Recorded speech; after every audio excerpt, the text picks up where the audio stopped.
재발되면 어떻게 해야 될까? 근데 저희는 대장암 같은 경우는 재발되면 거의 사실 그 다음엔 약이 없어요. 약이 없어 죽는다고 봐야 되기 때문에 항암도 조금 다른 사람들보다 조금 세게 하는 편이에요. 그래서 그냥 마음이 늘 편치가 않은 거예요. 현숙 씨의 불안과 걱정은 또 있습니다. 바로 당뇨입니다.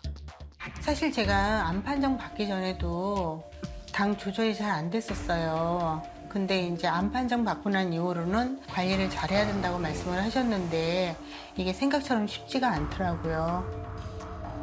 어쩌다 이런 상황까지 오게 된 걸까요? 190일이면은 당뇨인 거죠. 네. 박현숙 씨의 경우 이제 항암 치료 후에 당뇨가 발생했는데요. 예. 항암 치료 중에는 부작용으로 인해 당뇨와 고혈압 등 기저질환들이 많이 발생합니다. 예. 그래서 실제 국립암센터 공동 연구 결과에 의하면요. 예. 암 환자의 경우는 일반인에 비해서 당뇨병 발생률이 무려 35%나 더 높다고 합니다. 그래요. 예. 특히 암을 진단받고 2년 이내에 당뇨병 발생이 굉장히 높다고 되어 있어요. 그렇군요.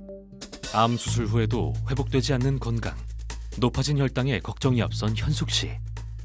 대장암 수술 후 이제 4년, 잘 버티며 살아왔다고 생각했는데 또 다른 문제가 생긴 건 아닐까 걱정이 앞섭니다. 안녕하세요. 네, 안녕하세요. 은지 씨죠? 오늘 검사하신 NK세포 숫자와 활성도 검사는 우리 몸의 면역 기능을 보는 중요한 지표인데요. 네, 암세포가 발생했을 때 네, 그것을 제일 처음 네. 해결하는 세포죠. 그래서 만약에 그런 활성도가 떨어지고 숫자가 네. 모자라면 네. 중증암이 발생할 수도 있고 면역 기능에 심각한 문제가 생깁니다. 그런데 이제 박현숙 씨 검사 네. 결과에서는 네. NK 세포의 숫자와 활성도가 네. 좀 떨어져 있습니다. 네. 그래서 네. 좀 떨어져 있습니다. 네. 그래서 떨어져 있어요. 높은 스트레스 수치와 각별한 치료가 필요하다는 결과 앞에 마음이 더 무겁게 가라앉습니다.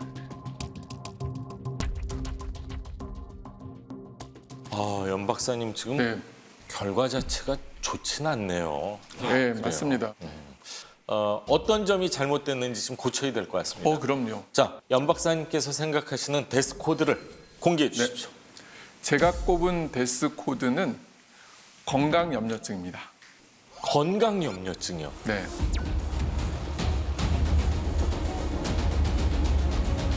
대장암 3기면은 그리고 4년쯤 되셨으면 어느 정도 건강염려증은 좀 있어야 될 것 같은데요. 네, 일반적으로 당연히 건강염려증은 조금은 있습니다. 예. 그런데 너무 지나치게 걱정이 되게 되면은 부정적인 생각이 생겨요.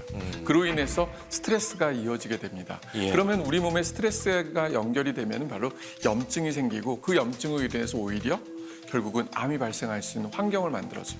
야, 특히 암 환자들은 재발에 대한 공포가 굉장히 많고 굉장히 크더라고요. 그렇죠. 스트레스가 너무 많아요. 예. 근데 그거를 얼마만큼 감소시키느냐가 결국은 재발을 막는데 굉장히 중요한 포인트 중에 하나입니다. 아, 그렇군요.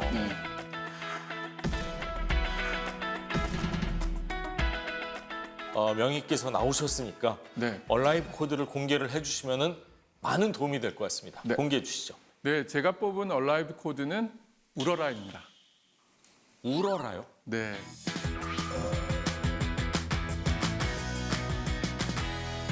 환자분들이 치료 과정이나 치료 끝나고 나면서 예. 스트레스도 너무 많고 여러 가지 사람들에 대한 얘기들이 되게 많아요. 그러면서 자기 감정을 굉장히 숨겨요. 근데 실제로 얘기하다 보면은 예. 말 하나하나에 상처를 되게 많이 받고 울고 싶을 때가 있는데 그 울지를 못해서 감정을 억압하거든요. 근데 저는 환자분들한테 울어라고 얘기를 합니다. 많은 분들이 울고 가면은 마음이 편해지고 암과 싸울 수 있는 힘이 생깁니다. 그렇겠네요. 네. 한번 뭔가 응어리 졌던 게 눈물로 해소가 된다면 그것도 굉장히 좋은 치료법이네요. 맞습니다. 예. 네. 연 박사님 오늘 얘기를 쭉 들어보니까요. 네. 암이라는 거 두려워하지 말고 내가 이겨낼 수 있다 하는 의지와 또 노력이 있다면 충분히 극복 가능하다는 생각이 듭니다. 오늘 말씀 감사하고요. 네.